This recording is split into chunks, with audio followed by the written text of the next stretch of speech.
This episode of See It to Believe It Paranormal Podcast features gore and excruciatingly detailed segments. Watch yourself.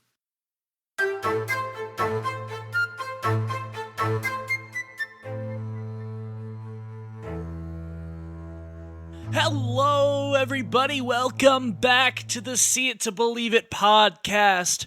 I'm your host, Ben, joined by Connor. Yeah, let's go. Woo!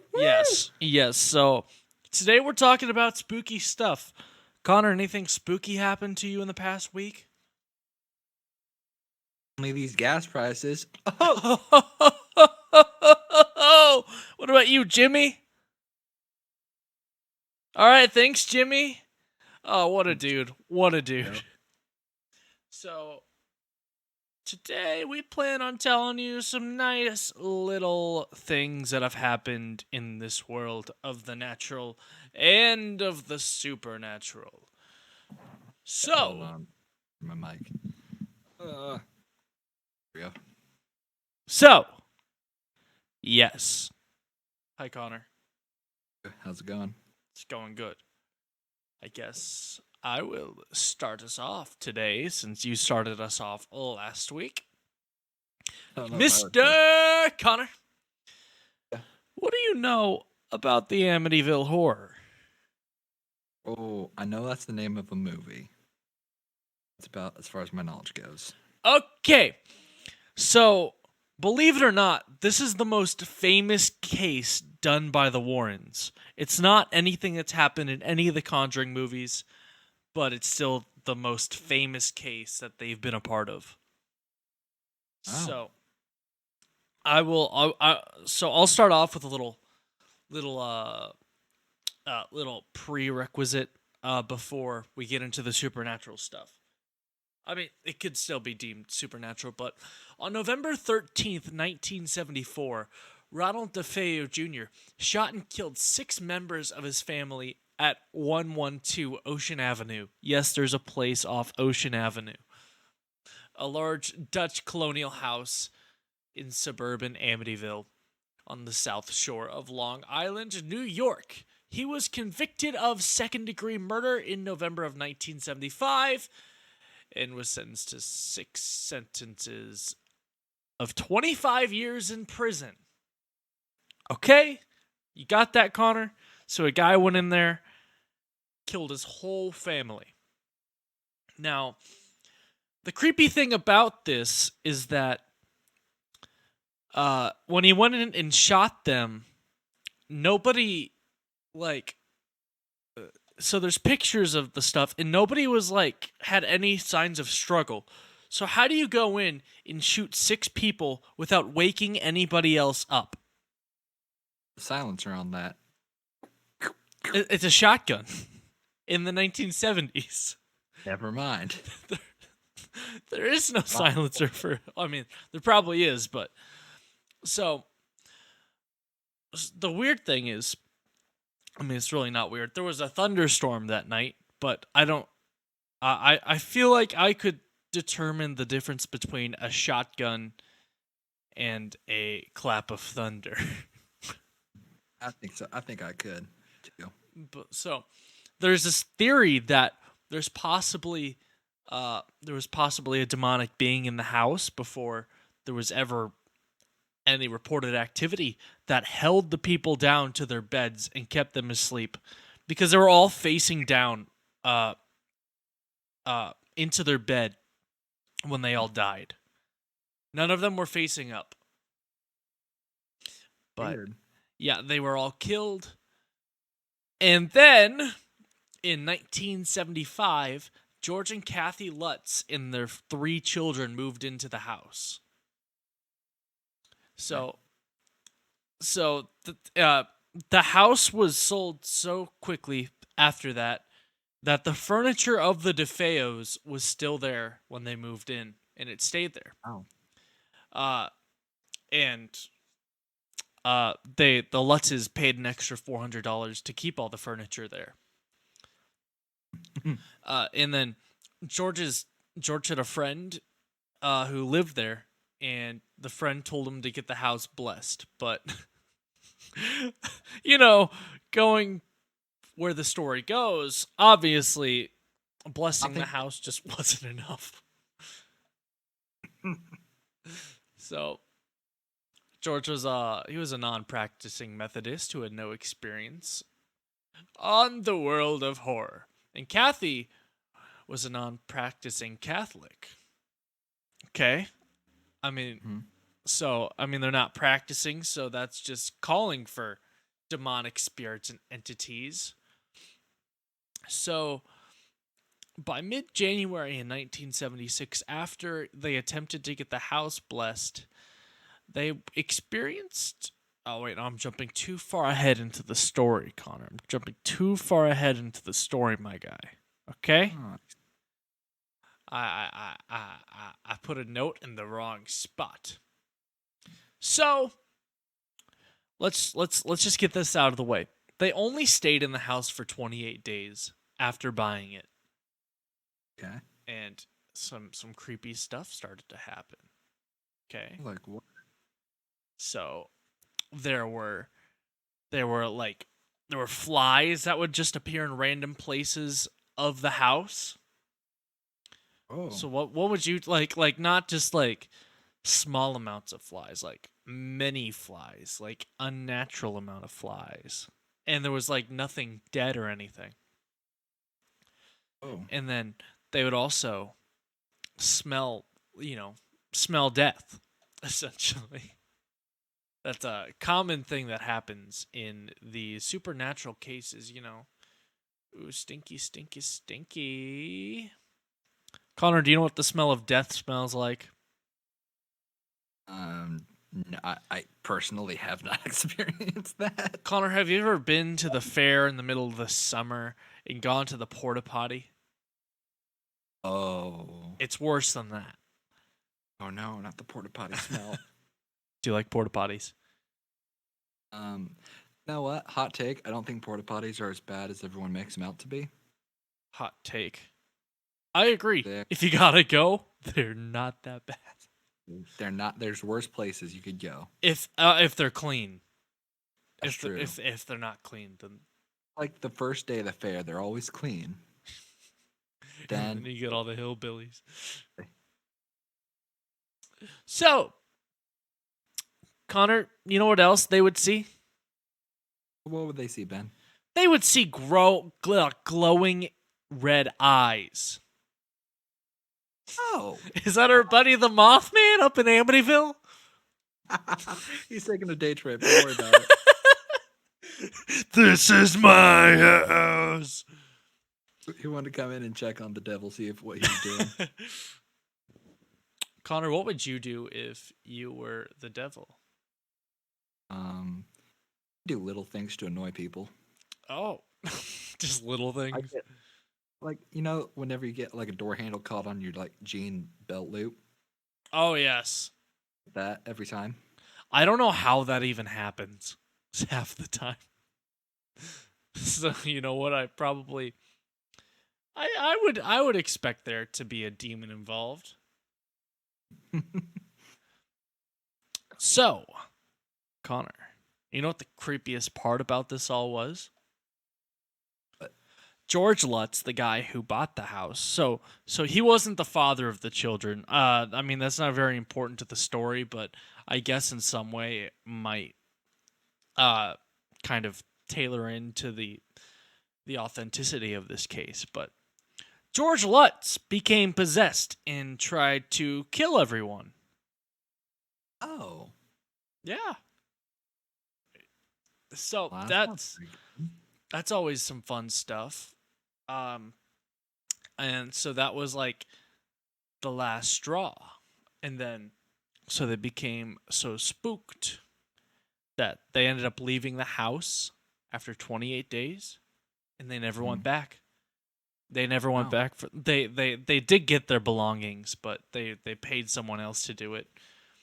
Which is a big deal because they didn't have money to do that. So afterwards, the Ed and Lorraine Warren got involved. And good friends Ed and Lorraine. Ed and Lorraine. There is mention of the Amityville horror in one of the Conjuring movies.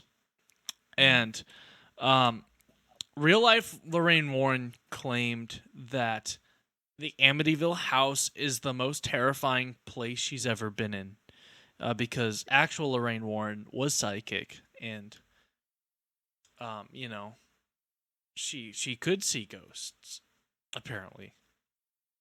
Because psychics aren't all that trustworthy. So this is actually the case that this was bigger than Annabelle. So this one made the Warrens be super popular. They wrote a book about it in the 19. Yes. Was Annabelle part of The Conjuring? Annabelle. Is that a spin-off of The Conjuring movies? Yeah, Annabelle's a spin-off of the Conjuring movies. Okay, thank you. None of the Conjuring movies, none of the Annabelle movie stuff is actually anything that genuinely happened. But there is. I guess that. I just didn't know from lore-wise. But the you know what? I'll do the actual Annabelle case next week. Oh yeah, I'll do an SCP next week then. Oh. And so the spookiness. So the Warrens got super popular off of the Amityville horror, and a lot of people started calling them out for hoaxing this all together. But at the end, it could not be proven. Yeah. So, in May 1977, Kathy and George filed a lawsuit against the defense lawyer for the guy who killed the family. I don't know why. I just thought that was a fun fact. What did he do? I don't know. I couldn't find it. And then in June 1979, George and Kathy took polygraph tests. For those who don't know what that is, it's a lie detector test, which is not admissible in court. And they were tested by the best polygraph experts in America, and the results did not indicate they were lying. So they were telling the truth, according to the polygraph, which is not admissible in court. So nobody really knows if the Amityville house is haunted or not. Nothing's happened. Well, the owners say stuff has happened since, because, you got to keep the spirit of the Amityville horror alive, but it's been deemed a bunch of mumbo jumbo. And so let me pull up my other notes real quick for you, Connor. Just for you, I'll do it. It's a nice looking house, I'm gonna be honest. Yeah. It's also I didn't know it was haunted. I'd move in here. Well, that is a very common house layout, for the world to know. So, sadly, we won't really ever know if the house is haunted or not, because sadly, before the Warrens passed away, both Kathleen and George Lutz passed away, both in the mid-2000s. Sadly, they got divorced in the 1980s, though, so you never know. You never know what's gonna happen, Connor. Is this place haunted? I'm asking you. Know. Oh, I see. So, the Amityville horror also spun off like 20 movies, ranging from the 1970s to 2021. I looked up Amityville and I just got a list of movies. Oh yeah, there's like 20. I personally have seen 3 of them. I've seen the original Amityville horror from 1979, Amityville 2, which is terrible. It's everyone's favorite incest movie. And I've seen the 2005 remake starring Ryan Reynolds. Wow. And yeah, Amityville Horror. Good. Not good. Wait. What? Connor, are you possessed by a demon? On to my topic.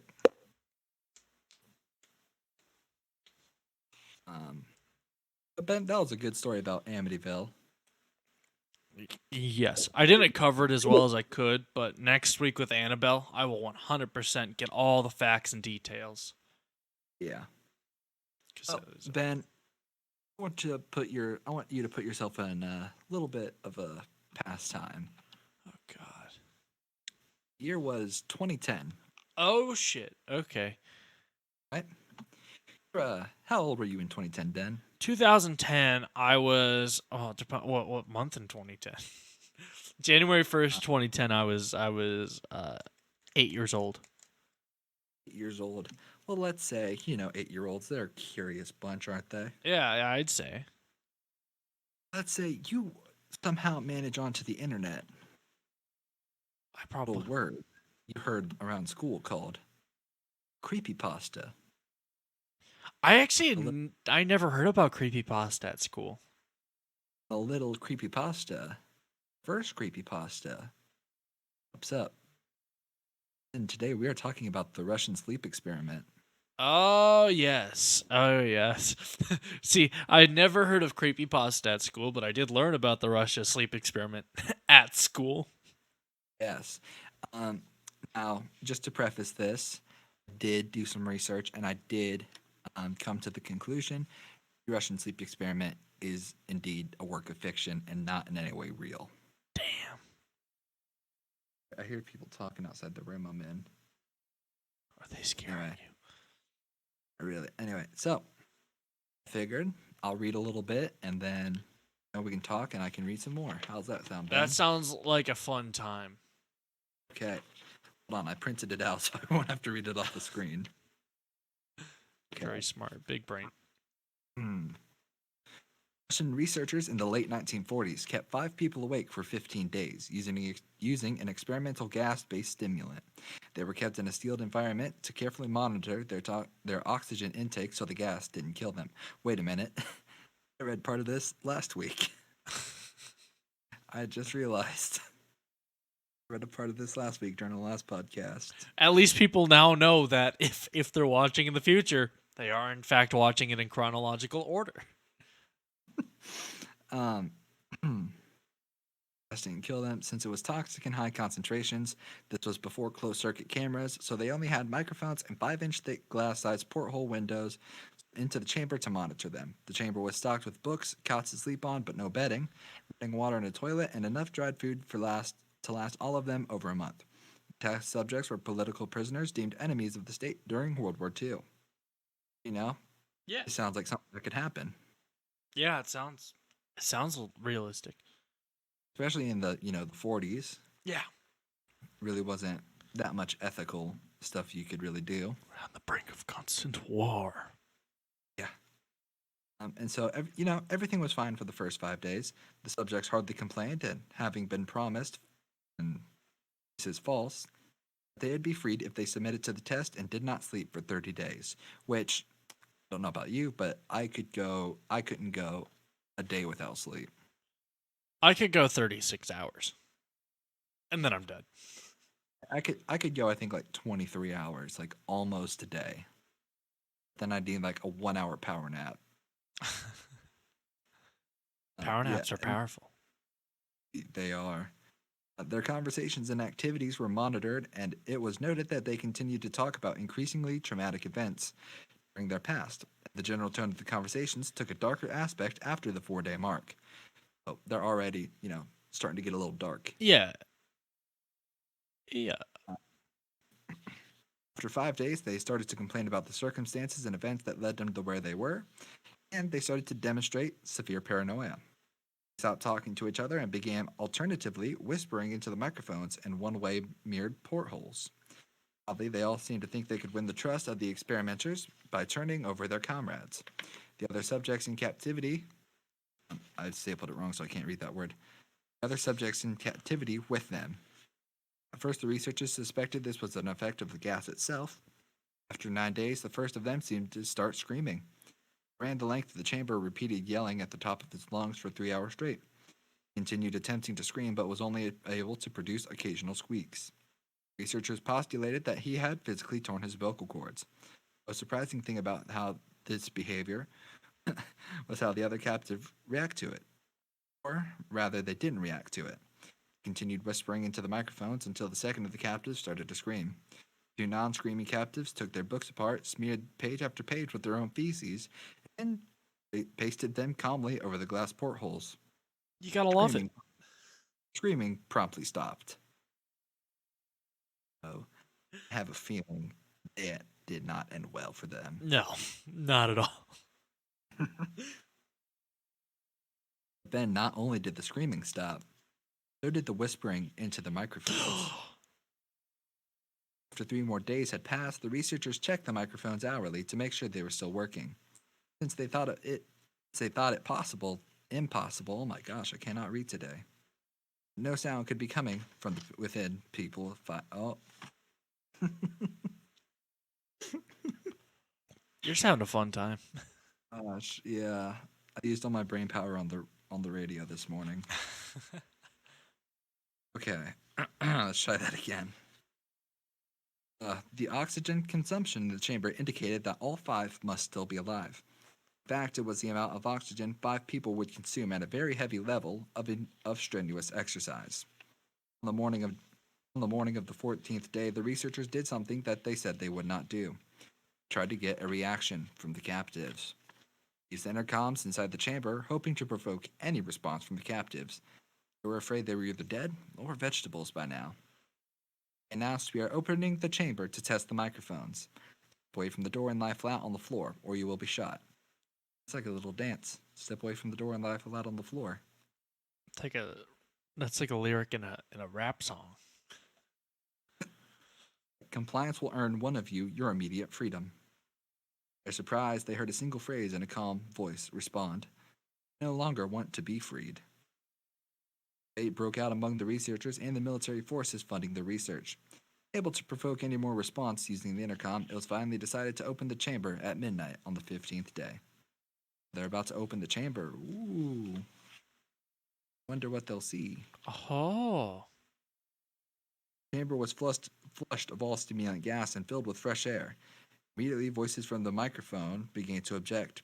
3 different voices began begging, as if pleading for the life of their loved ones, to turn the gas back on. The chamber was opened, and the soldiers sent inside to retrieve the test subjects. They began to scream louder than ever, and so did the soldiers when they saw what was inside. The 5 subjects were still alive, although no one could rightly call the state that any of them in life. I read that really good. Alive. It's alive. It's alive. Traumatic. Oh, I did not space this out enough. Food rations past day 5 had not been so much as touched. There were chunks of meat from the dead test subject's thighs and chest stuffed into the drain to the center of the chamber, blocking the drain and allowing 4 inches of water to accumulate on the floor. Precisely how much of the water on the floor was actually blood was never determined. All 4 surviving test subjects also had large portions of muscle and skin torn away from their bodies. Destruction of flesh and exposed bone on the fingertips indicated that these wounds were indeed inflicted by hand, not with teeth as researchers initially thought. Closer examination of the position and angles of the wounds indicated that most, if not all, of them were self-inflicted. Abdominal organs below the ribcage of all 4 test subjects had been removed, while the heart, lungs, diaphragm remained in place. I did a text and that took me out of it. Oh my gosh, I was doing so good. Ew. I lost where I was. Okay, I found it. Okay, I got it. Skin and most of the muscle attached to the ribs had been ripped off, exposing the lungs through the rib cage. All the blood vessels and organs remained intact. They'd just been taken out and laid on the floor, fanning out and around the eviscerated but still living bodies of the subjects. Digestive tract of all four could seem to be working, digesting food. Quickly it became apparent that they were digesting their own flesh that had been ripped off and eaten over the course of days. Most of the soldiers were Russian special operatives at the facility, but still, many refused to return to the chamber to remove the test subjects, continued to scream to be left in the chamber, and alternatively begged and demanded that the gas be turned on, lest they fall asleep. Everyone surprised, the test subjects put up a fierce fight in the process of being removed from the chamber. One of the Russian soldiers died from having his throat ripped out, another gravely injured and having his... I gotta make sure I'm not being put over radio right now.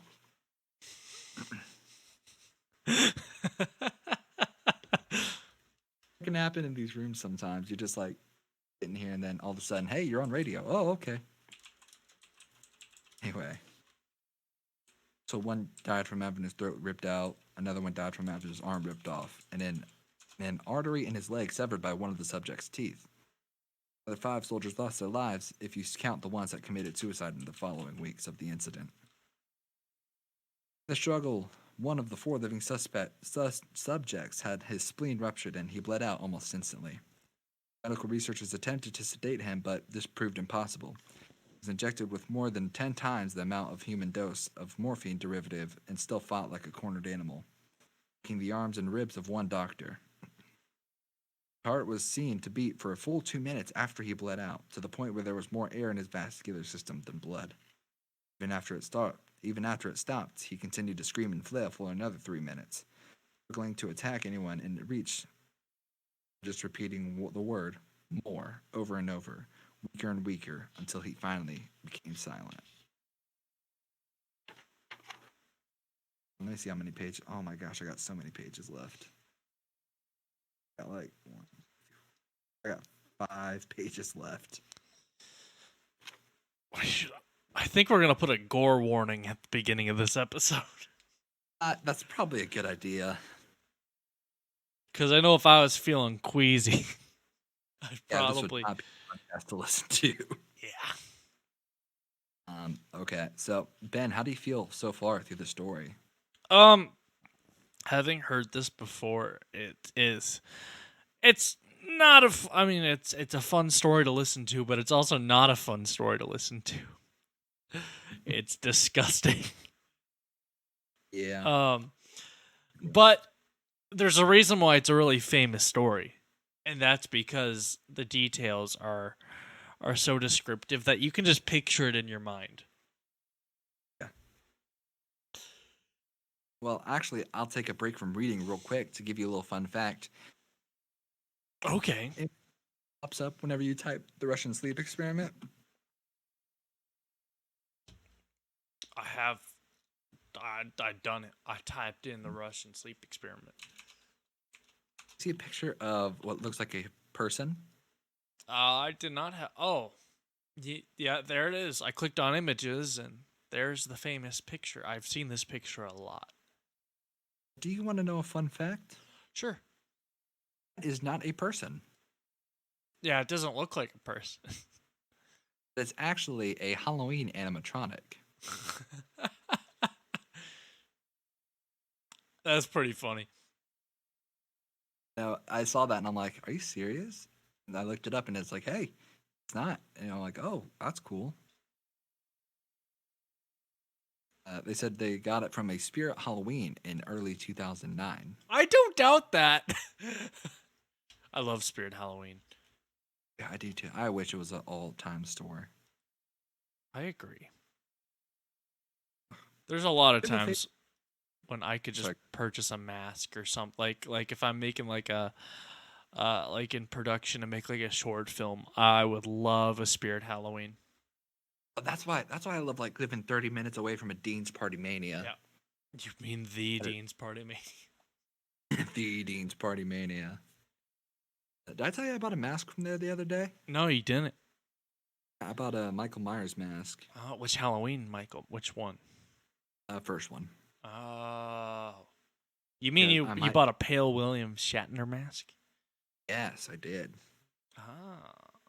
The reason why I bought it is because I might be, now this is a might, going to a horror convention sometime in May, and Nick Castle's going to be there. Oh, I love Nick Castle. I'm going to try to have him sign that.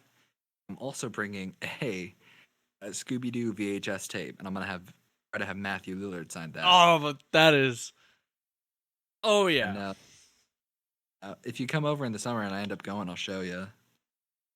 I'm just gonna go to this horror convention. You want to go with me, Ben?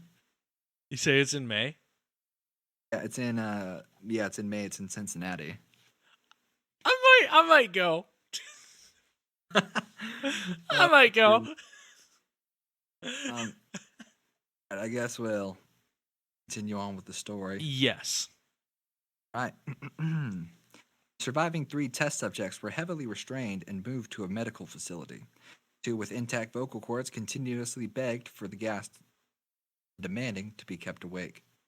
Most injured of the 3 was taken only to the surgical operating room that the facility had. In the process of preparing the subject to have his organs placed back within his body, it was found that he was effectively immune to the sedative they had given him to prepare him for the surgery. He fought furiously against his restraints when the Ben, Yes. say that word. What word? It's like what they give people before surgery. Anesthetic? Or Thank you. is that it? Yeah, it's anesthetic. I couldn't figure out how to say it. Anesthetic gas was brought out to put him under. He managed to tear most of the way through the 4-inch wide leather strap on one wrist, even though the weight of a 200-pound soldier holding that wrist was as well. Only took a little more anesthetic than normal to put him under. The instant his eyes flooded closed, his heart stopped. The autopsy of the test subject that had died on the operating table, it found that his blood had tripled the normal level of oxygen. His muscles that were still attached to his skeleton were badly torn, and he had 9 broken bones in the struggle to not be subdued. Most of them were from the force his own muscles had exerted on them. Like ASMR, I'm turning the page. Reading along at home, turn the page. Yes. Second survivor had been the first of the group to 5 to start screaming. Vocal cords destroyed, he was unable to beg or object to surgery. He only reacted by shaking his head violently in disapproval when the anesthetic gas was brought near him. He shook his head yes when someone suggested reluctantly that they try the surgery without the anesthetic. He did not react for the entire 6-hour procedure of replacing his abdominal organs and attempting to cover them with what remained of his skin. The surgeon presiding stated repeatedly that this should be medically impossible for the patient to still be alive. One terrified nurse assisting the surgery stated that she had seen the patient's mouth curl into a smile several times, whenever his eyes met hers. The surgery ended, the subject looked at the surgeon and began to wheeze loudly, attempting to talk while struggling. Assuming that this must have been some drastic importance, the surgeon had a pen, pad, and fetched so the patient could write his message. It was simple. Keep cutting. The 2 test subjects were given the same surgery, both without anesthetic as well.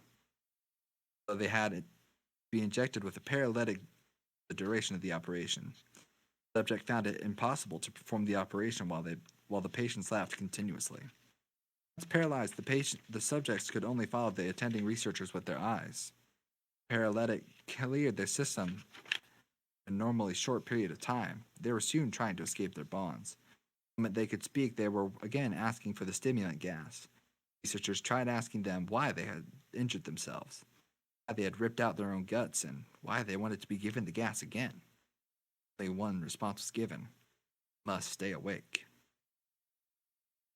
Turn the page. Like listening to Audible, but crappy Audible. It's a good thing we're not an Audible. Just imagine this on Audible. You're driving to work at 7 in the morning. What do I want to listen to? Well, let's have the Russian sleep experiment on. Their guts were on the floor. Their blood was on the floor. Who would pick the Russian sleep experiment? It's like a mom in her soccer van with her kid. Oh my gosh. Well, kids, I know you want to listen to that new Disney movie, but I want to listen to my Russian sleep experiment. That's totally gonna be kids or moms in 10 years. That'll be them with true crime podcasts. Oh my gosh, you're right. 100%. 100%. All three subjects' restraints were reinforced when they were placed back into the chamber, awaiting determination as to what should be done with them. Researchers facing the wrath of their military benefactors for having failed the stated goals of the project considered euthanizing the surviving subjects. The commanding officer, ex-KGB, instead saw potential and wanted to see what would happen if they were put back onto the gas. The researchers strongly objected, but were overruled. In preparation for being sealed in the chamber again, the subjects were connected to an EEG monitor and had their restraints padded for long-term confinement. Everyone was surprised all three stopped struggling the moment it was let slip that they were going back into the gas. It was obvious at this point all three were putting up a great struggle to stay awake. One of the subjects that could speak was humming loudly and continuously. The mute subject was straining his legs against the leather bonds with all of his might. First left and right, then left and right, then left again for something to focus on. The remaining subject was holding his head off a pillow and blinking rapidly. Turn the page. Having the first to be wired to the EEG, most researchers were monitoring his brain waves in surprise. They were normal most of the time, but sometimes it flatlined inexplicably. It looked as if he were repeatedly suffering brain death before returning to normal. As they focused on the paper scrolling out of the brainwave monitor, only one nurse saw his eyes slip shut the moment his head hit the pillow. The brainwaves immediately changed to that of deep sleep, then flatlined for the last time as his heart simultaneously stopped. The only remaining subject that could speak started screaming to be sealed in now. The brainwave showed the same flatlines as the one who just died from falling asleep. The commander gave the order to seal the chamber with both subjects inside, as well as 3 researchers. One of the named 3 immediately drew his gun and shot the commander point blank between the eyes, and turned the gun on the mute subject and blew his brains out as well. He pointed his gun to the remaining subject, still restrained to a bed as the remaining members of staff and research fled the room. Won't be locked in here with these things. Not you, he screamed at the man strapped to the table. What are you? He demanded. I must know. The subject smiled. Have you forgotten so easily? The subject asked. We are you. We are the madness that lurks within you all, aching to be free at every moment in your deepest animal mind. We are what you hide from in your beds every night. We are what you sedate into silence and paralyze when you go into nocturnal haven, where we cannot tread. The researcher paused, then aimed at the subject's heart and fired. EEG flatlined as the subject weakly choked out. So nearly free. I like how we did that together. Listening to Audible. If you would like to record it, please refer to No End House. Original author unknown. Yeah. Interesting. And this creepypasta is so famous that it has a film in development. Does it really? I didn't look that up. Yeah, and there's already been a short film made, or as last that I heard, there was a movie in development for it. Maybe it got canceled. Okay, yeah, I'm not seeing anything about the one that was supposed to come out. There's a short film on it. The closest thing, it's so weird to think, but that it's somewhat. Have you ever heard of the Stanford prison experiment? Yeah, I heard that. This is kind of not based off it, but shares similar. Yeah, Similar. It feels similar in a way, but they're like nowhere close to each other. But you can kind of see how it takes creative 1 week things. Oh yes. That was a story and a half. Oh yes. That was disgusting and after that, terrifying. But Connor, I too have a creepypasta for us, and then we can sign off after this. All right, let me put the Russian sleep experiment away. Open up the folder. Into the folder. Never to be read again. This creepypasta. It's a pretty famous one from Long time ago. I about just went Jeff the Killer. No. All of those popped up when I was when I was looking for this No, one. me too. But this one is relative to current events. It is a Pokemon creepypasta. Today, Connor, I am reading Lavender Town Syndrome. Oh no, I know this one. This one's one of my favorites. The Lavender Town Syndrome, also known as the Lavender Town Tone or the Lavender Town Suicides, was a peak of suicides and illness of children between the ages of 7 and 12 shortly after the release of Pokemon Red and Green back in February 1996. Rumors of these suicides and illness only occurred after children playing the game reached Lavender Town, whose music had extremely high frequencies that studies showed that only children and young teens could hear because their ears are more sensitive. Due to the Lavender Town tone, at least 200 children supposedly committed suicide, and many more developed illnesses and afflictions. And the children who committed suicide usually did it by hanging or jumping from heights. Those who did not act irrationally complained of severe headaches after listening to Lavender Town's theme. Although Lavender Town sounds differently depending on the game, the mass hysteria caused by the first Pokemon's game release. After the Lavender Town tone incident, the programmers had fixed Lavender Town's theme so that it would be at a lower frequency, and since the children were no longer affected by it. One video appeared in 2010 using special software to analyze the audio of Lavender Town's music. When played, the software created images of unknown near the end of the audio. This raised the controversy since the unknown didn't appear until Generation 2 games, Silver, Gold, and Crystal. The unknown translated to Leave Now. This is also said in the beta version of Lavender Town. It is also said that in the beta version of Pocket Monsters, to some kids in the test game. This version of the beta version. Then there's a video of Lavender Town, which we will not play for copyright reasons. But suicidal kids in Japan. You got people who rip their guts out and suicidal kids. Connor, did you ever play those old Pokemon games? Are we talking like Pokemon Red, Blue, Green? Yeah. All those? Yeah. Yeah. Did you ever make it to Lavender Town? I think so. I think I was too much of a baby. Restarted the game every time I died. I did it once, and it made me feel sad. The music is so sad. Yeah, I was about to say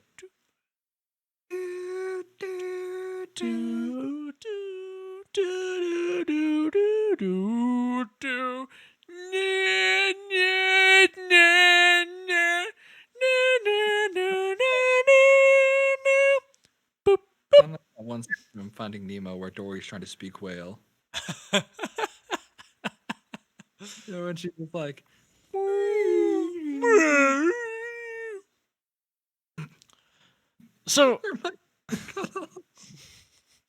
So this has been your weekly podcast from Ben and Connor. Yep. Hopefully next week we can be joined by some folks, but this week we were sadly not. We apologize for the lack of length for this week's episode. I was personally expecting for us to be joined by at least one other person. Yeah. But sadly we weren't. Anyways, if you guys follow us on social medias, you can find us at See It to Believe It Paranormal Investigations, or you could find us on our own personal profiles.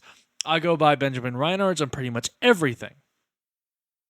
Connor? I go by It's Your Boy Connor ITSYABOIKONNER most places. And if you guys could please share this with your friends or just leave us a review on Spotify or iTunes.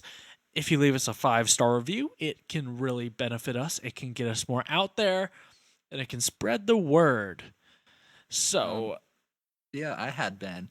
With if people do decide to leave 5-star reviews, we might read a couple. yeah. And maybe we'll do a giveaway for the 5-star reviewers at one point if we get enough listeners. Yeah. Yeah. So we will see you next week, next Friday, to hear about Annabelle. Annabelle. All right. Annabelle.